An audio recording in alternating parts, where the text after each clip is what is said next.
Alright, welcome back. It's Fashion here. So today I want to rank first seasons at Ferrari since 1996. So we have a sample size of 10 drivers here. On average, pretty good to, all-time great drivers here. So again, it is a pretty competitive list.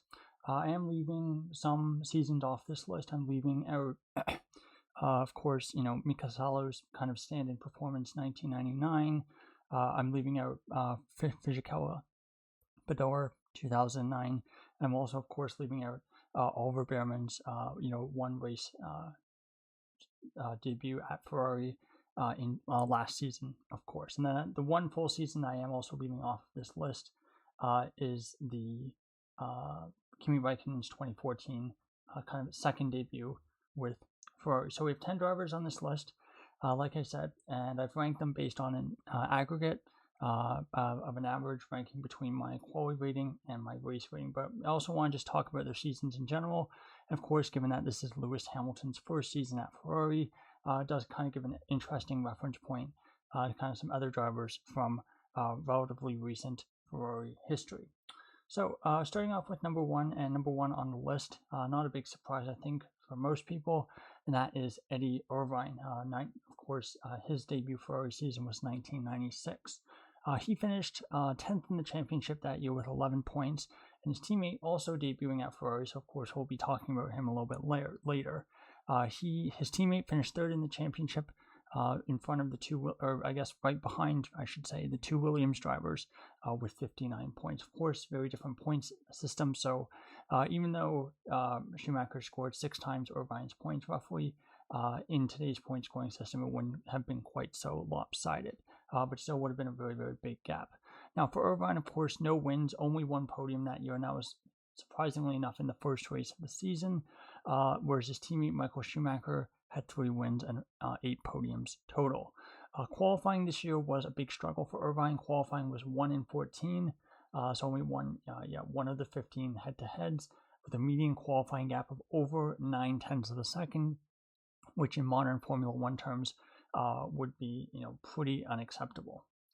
So I think over Irvine's, I would say, 96, 7, 8, 9, 4 years stint at Ferrari, he did get a little bit better, and I think most people would agree that his last season, actually 1999, was one of his better seasons at Ferrari, but still not a great driver overall, and that first season was definitely pretty woeful.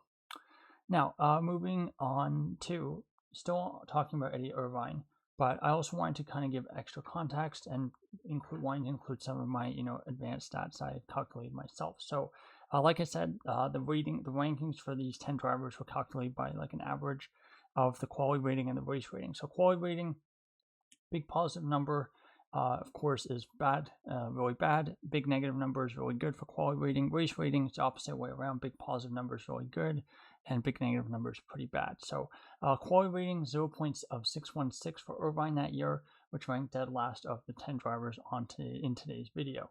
Race rating also dead last, negative 0.594. Now for points that were expected using my expected points model, it was negative 38.7. That is converted into today's point system, and that comes out at 71%. So moving on to driver number 9. Driver number 9 is Felipe Massa, making his Ferrari debut in 2006. He finished third in the championship that year with 80 points. Again, on the 10-point system, where again the winner got 10 points. But by this point, points went down to 8th place instead of 6th, like they did in 1996. His teammate Michael Schumacher, on the other hand, ended up fighting for the championship. Ended up on 121 points, second in the championship, only just short of Fernando Alonso. For Massa, 2 wins that season and 7 podiums total, whereas for Schumacher, 7 wins and 13 podiums. Quality head-to-head, 3 wins, 14 losses, with a median qualifying gap of just over 3.5 of a second, which again, compared to Schumacher and compared to Barrichello and Irvine, is not too bad. But when you look at the relative age differences between the two drivers, it is a little bit larger than you would have wanted, especially given that Massa, I think at this point, had already had 3 seasons of experience in Formula One. And I know for the pictures, for the cars at least, they don't necessarily match up with the driver. It's clearly Schumacher in the picture, but it was just kind of to give a sense of the cars that they were driving that year. Now, for Massa, quality rating of positive 0.068, which ranks 9th. So again, a little bit below average there. And race rating of negative 0.289, also a little bit below average. Average would basically be 0, roughly, for both quality rating and race rating. And for both stats, Massa ranked 9th. Now, for points above expected, negative 64.9, which is quite a bit worse than Irvine. But when you look at look at it as a percentage, 76%, so a little bit better than what Irvine was able to achieve about a decade earlier. Now, moving on to driver number 8, and it's fellow Brazilian Rubens Barrichello making his Ferrari debut in 2000. He finished 4th in the championship that year with 62 points, whereas his teammate won his third title, of course, his teammate being Schumacher, won his first title at Ferrari and 3rd overall with 108 points. Barrichello, of course, win his first ever career F1 win, 9 podiums total, compared to his teammates' tally of 9 wins and 14 podiums. So again, pretty big difference there between Barrichello and Schumacher. Absolutely no debate there. Qualifying did not go particularly well for Barrichello. 2 quality wins head-to-head, and then 15 losses for Barrichello with a median qualifying gap of 4/10 seconds. Just before I forget to mention, I will give a little bit of a preface for 2 drivers on this list. Of course, Raikkonen 2007 and Massa 2006. This was during the refueling qualifying era where it's much more, it takes a lot more work to accurately calculate the gap between the drivers in terms of pure performance in qualifying, because you have to correct for fuel load. So the way that I do it is a little bit less, basically it takes less work to do, but it's a little bit less accurate, and there's a little bit less certainty about the true reality of those gaps. So I just wanted to mention that before I ended up forgetting. Now, for Barrichello, in terms of advanced stats, quality rating, negative 0.138, which ranked 8th of the 10 drivers in today's list, and race rating of positive 0.507, which ranks 7th. So again, for Massa, finally in the positive here. So again, it is considered to be like above average performance still when you consider, all F1 drivers. Points above expected, negative 5.6, which isn't too bad, and that comes out at negative 97%. Now, driver number 7 is Lewis Hamilton this year. And of course, for Hamilton, it's a bit of an odd position to be in, because of course, unlike I think all the other drivers on this list, he I think is coming into Ferrari in his first season much older than I think any recent Ferrari drivers have really come in. And of course, Hamilton being one of the, I would say in the last 25 years, one of the oldest drivers in recent F1 history at this point in time. Again, it is kind of a unique situation, not just to Ferrari, but to F1 in general. Now, for championship points, he's of course sitting on 121 points, 6th in the championship right now with 7 rounds to go. His teammate Charles Leclerc are sitting on 165, which is again only 1 position better in 5th. I think, if most people look at that, I think they would say that's a pretty fair gap, and it's pretty representative of the performance difference between Leclerc and Hamilton. It's not really like Alonso and Stroll, where basically they're tied on points, or very, very close on points, but of course, everyone knows that Alonso's been the much better driver this year. Now, Hamilton, of course, no wins this year. That's not a big deal. Car's not been very good, but no podiums is a little bit, disheartening, especially when you compare that with the fact that Leclerc does have 5 podiums so far this year. Qualifying has been a little bit of a struggle for Hamilton. I would say not a total struggle. I think in terms of worst case scenarios for this year in qualifying compared to Leclerc, I think this year could have been worse than it is. But I do think obviously, there is definitely a bit of a gap there in terms of 1 lap pace. For Hamilton, 4 quality wins compared to 13 losses, with a median qualifying gap of 1.6 tenths of a second. Now, when you look at advanced stats for Hamilton, quality rating of negative 0.237, which ranks 7th. So again, not too awful there, but again, in the bottom half of the drivers that we're looking at today. Race rating is slightly better from a rankings perspective, positive 0.621, but still only 6 out of the 10 drivers. Now, points above expected, if you looked at my video, I think most recent video looking at points above expected, I think Hamilton was actually quite a bit better than this, but basically the simple explanation is that Ferrari's performance this year has been, very close to going between either the front running model or the midfield model, and basically if the car is too slow, but it's in the front running model, it basically massively underestimates how many points they should end up getting. So when I did this, I did the correct calculation. They basically showed up in the midfield model, this time based on, their total performance so far this season, which is why Hamilton's performance does look a lot lower than in the last video I did looking at that stat. So for points we have expected, negative 3.3, which is 97%, which I think is about accurate, especially taking into effect, his crash at Zandvoort, for example. I think that's just one good example there. I think disappointing thing for Hamilton this season relative to his last 3 years at Mercedes up against George Russell is the fact that I think against Russell, even though there was on average over their 3 seasons together, there was a qualifying deficit between Russell and Hamilton, but Hamilton, even last year, generally looked to be the stronger driver in race pace and race conditions. Whereas this year, I don't think that's the case. I think Hamilton is, if anything, a little bit weaker than Leclerc. And of course, when you're starting behind your teammate consistently and you're slower in the races, it's almost impossible to finish ahead of that said teammate at the end of a Grand Prix. So not a great situation to be in, but with Hamilton's age, even though he is considered to be one of the best drivers of all time, age generally waits for no one. And I think being in the situation he is in, up against a very, very tough teammate, I think it's pretty understandable that you would see the gaps that we've seen this year. So now let's take a look at the drivers in the top 6. So 6, we have Carlos Sainz, of course, first season at Ferrari 2021. He had 164.5 points that year, of course, thanks Spa 2021. And that was good enough for 5th in the championship. Actually ends up beating Leclerc on points that year, 159 points for Leclerc, which was only good for 7th in the championship.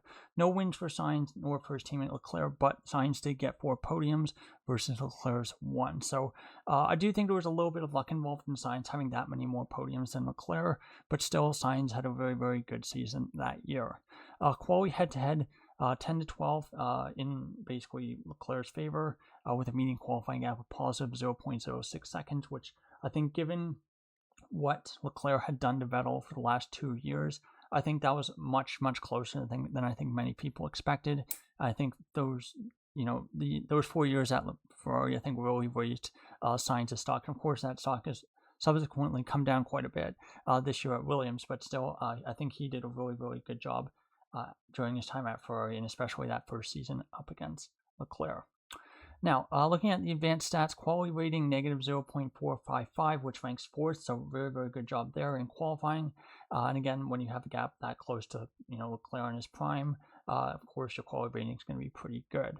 Now, race rating, though, interestingly, it's not quite as good, positive 0.188, which is only good enough for 8th on this list, despite the fact that he beat Leclerc in the points. But points when expected, positive 8.3, which is good for 105%. So still pretty good there, and overall a pretty impressive first season for Sainz. Now, number 5 on this list is Charles Leclerc from 2019. He finished 4th in the championship that year with 264 points. His teammate Sebastian Vettel, of course, the incumbent, having been at the team since 2015, was one position behind him in 5th on 240 points. Leclerc that year, of course, got his first 2 wins in Formula 1, and of course, his first 10 podiums, whereas Vettel only got 1 win, of course, that being at Singapore, which coincidentally is our next race out as for the recording of this video, and 9 podiums total that season. Quali head-to-head, 11 to 9 in Leclerc's favor with a median qualifying gap of 74 hundredths of a second. I think given that this was Leclerc's first season at Ferrari, second season F1, I think Leclerc generally outperformed expectations a little bit, especially given that Vettel had overall a pretty strong run of form his first 4 years at Ferrari. Of course, the second half of 2018 was probably one of his worst stretches. I think would only be beaten in terms of how bad it was by most of 2020, which would of course come the following year. But still, I think Leclerc really, really impressive first season at Ferrari. Quality rating negative 0.399, which ranks 5th, so surprisingly a little bit worse than Sainz's 2021. Of course, 2-year difference there, and of course, Leclerc 2 years further, of course, would have been a tougher match compared to Leclerc 2019, and given how small that gap was, a little bit understandable there. Race rating 0.704, so again, ranked 5th overall, and given that this was Leclerc's second season overall in Formula 1, very, very impressive all around. And I think honestly, this was the one season I think in the last decade where I think Verstappen was probably not hands down considered to be the best of his generation. I think with Leclerc's first season at Ferrari, I think there were some doubts still that maybe Leclerc is actually slightly better than Verstappen, but I think subsequent seasons that we've had since then, I think I've really put that to bed. I think it's Verstappen is generally unquestionably the best driver of his age group, his generation. But Leclerc's 2019 season, I think, given how strong it was for a second year in F1, did kind of bring some doubts into that. Points above expected, again, not amazing here, negative 10.9 for 96%. But when you're starting on pole so often in a car that had very strong quality pace, not amazing race pace, understandable that more often than not, you might be losing positions. And even though the model accounts for that, when you're in your second year in Formula One, first in a front running team, again, understandable that you'd be a little bit below what you would be expected to score. All right, now moving on to number 4 is Kimi Räikkönen. Actually, the only driver on our list who's won the championship in his first year at Ferrari, at least in this video that I'm doing today. Of course, that first season, 2007, of course, Räikkönen coming over from McLaren after Michael Schumacher was basically forced to retire by the higher-ups at Ferrari. In that first season, of course, won the championship, like I said, on 110 points. When you correct for point system, one of the biggest points comebacks for a championship in recent F1 history as well. His teammate that year, Felipe Massa, of course, the Ferrari incumbent, having made his debut at the team 1 year earlier, fourth in the championship only on 94 points. And he was still kind of seen as the number 2 driver, really the wingman at Ferrari. But of course, as we know, things would change quite a bit the following year, 2008. But back on 2007, Räikkönen 6 wins, 11 podiums compared to Massa's 3 wins and 10 podiums. So Räikkönen definitely, I think, the better of the 2 drivers overall. But outside of that first win in Australia, did take a little bit of time to get up to speed. But second half of the season was very, very impressive from the Finn. Did out-qualify his teammate Massa 9-8 with a median qualifying gap of 17 thousandths of a second, so very, very small there. But of course, drivers qualified on their fuel loads for their first stint in this era. So again, the quality stats are a little bit imprecise here. Now, when you look at advanced stats, quality rating of negative 0.337, so ranked 6, so actually one of the lower ones on this list. Race rating positive 1.563, which ranks 3rd. So again, it is in front of a season I think many would say is very impressive. I think just looking at his performances in the races, Räikkönen had a very, very strong season in 2007. Points above expected, positive 37.8 or 116%, and it was much better than Hamilton, much better than Alonso that year. So again, I think most people would say pretty deserving champion Räikkönen in 2007. But there are still 3 seasons that basically my quality rating and my race rating system models have basically judged to be stronger first seasons at Ferrari. So let's talk about those. So first is Sebastian Vettel in 2015. Finishing 3rd in that championship that year, the best of the rest behind the 2 Mercedes drivers. 278 points, whereas his teammate Kimi Räikkönen finished 4th on 150. So almost doubling his teammates' points total. Wins and podiums, a pretty big gap here between the 2 of them. Vettel, 3 wins, 13 podiums. Räikkönen 0 wins and only 3 podiums, so 10 less podiums than his teammates. So a bit of a shocker there. Qualifying not particularly close either. Vettel had the edge there, 15-4, with a median qualifying gap of 3.4 tenths of a second. Not sure why I wrote them in the other order here, but pretty big gap there by Vettel over Räikkönen in the kind of teammate head-to-head between the 2 Ferrari drivers. And when you look at advanced stats, quality rating of negative 5.17, which ranks 3rd for Vettel, but race performance judged to be even better from a ranking perspective. Positive 1.94, which ranks 2nd of the 10 drivers on this list. Points above expected, positive 47.7 or 121%. So excellent season of Vettel in 2015, 121% or 120% or more in a front-running car is absolutely excellent. You only have like maybe 1 driver a season, maybe possibly 2. Who even get above 100%, 120%. Some seasons you might not get any drivers amongst the front runners with that level of score. Now, number 2 is Fernando Alonso, 2010. Finished second in the championship that year, 252 points. His teammate Felipe Massa, who at this point was on his third Ferrari teammate, only 6th with 144 points. So over 100 points less in what was a very, very competitive season. 5 wins for Alonso, 10 podiums. For Massa, no wins, 5 podiums. Of course, there was the infamous Felipe Fernando is faster than you radio message at the Hockenheim that year, and without that, perhaps Massa wins that Grand Prix. But again, we'll never know. Quali head-to-head 14-3 was a head-to-head in favor of Alonso, with a median qualifying gap of 3.4 tenths of a second. So very, very good season overall for Alonso. Came very close to winning the title as well that year. Now, in terms of advanced stats, quali rating negative 0.56, which actually ranks first. So a bit of a surprise there that it ranks first. Alonso is generally not seen as being like one of the absolute best qualifiers of all time. So the fact that it's above Leclerc, above Schumacher's 96 season, which we're about to talk about, spoiler alert, or even Vettel's 2015, is a little bit of a surprise. But again, that's what the numbers say. Race rating, again, a bit of a surprise that it's the fourth. Normally, if one was first and the other was fourth, you would think it was the other way around with Alonso, but so be it. So race rating, positive 1.349. Again, fourth of the 10 drivers on this list, but still excellent rating. And points above expected, positive 26.4 or 112%. So if you remember, a little bit lower than Vettel's 120%. And again, when we talk about Schumacher's, you'll see that it is a little bit less than those two drivers. So again, that partially explains why the race rating is a little bit less, as a modified version of that points above expected is used to calculate that race rating. Now, number 1, I kind of already gave it away already, but that it is Michael Schumacher's 1996 season.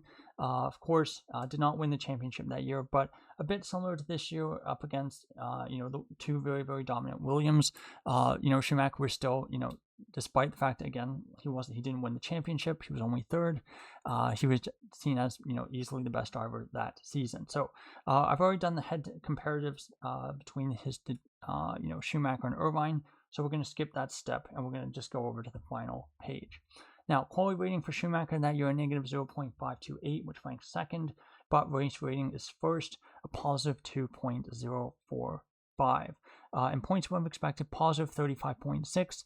And the raw number might look a little bit low, but again, there was only 16 races that season compared to 19 in 2010, or again, this year there's going to be 24 total. So again, there's already been more races this season than Schumacher had all of 1996, and that positive 35.6 translates to 125%, which is the best of the 10 drivers on our list. I think just from pure percentage. I just want to check to make sure. What was Raikkonen's? Oh yeah, Raikkonen's was 116. So yeah, slightly less than Schumacher's 125, but still, overall, Schumacher was, had an excellent 1996 season. Very, very famous victory in Spain that year. And of course, the one really interesting quote that year that's always attributed to both him as well as to, I believe, one of Alesi or Gerhard Berger, because effectively the two swapped seats. It was kind of like a trade. Although of course not really. And that of course is that when Schumacher tested the 1995 Ferrari, he was shocked that it didn't win the championship. And likewise, when Alesi and Berger tested the 1995 Benetton, they were shocked that it actually won the championship. So I think it just kind of highlights the difference in just speed and ability between Schumacher and other drivers on the grid at that time in the late 90s, which I think for most people who were old enough to know or to remember, it's generally regarded as like one of the weaker periods in recent F1 history. The 80s were generally regarded as a little bit stronger. And of course, without Ayrton Senna's untimely passing in 94, the grid in mid to late 90s would have definitely been quite a bit stronger than what it actually was. But still, Schumacher was head and shoulders basically the best driver at the time period, basically bar none. And so it makes sense that based on how I calculated this, that he would come out on top as having the best first season at Ferrari. So we still have 7 seasons left. So what do you think will happen with Lewis Hamilton's 2025 Ferrari season? Do you think that he will, finally break this duck of not having a podium, the longest such streak in Ferrari history? I think Ivan Capelli had the previous record in 1992. or does this kind of streak of futility, last the entire season? And then again, what happens in 2026? That will be a big question to see. But there you go. That's my analysis, my ranking of 10 first seasons at Ferrari since 1996. Thank you so much for watching, and goodbye.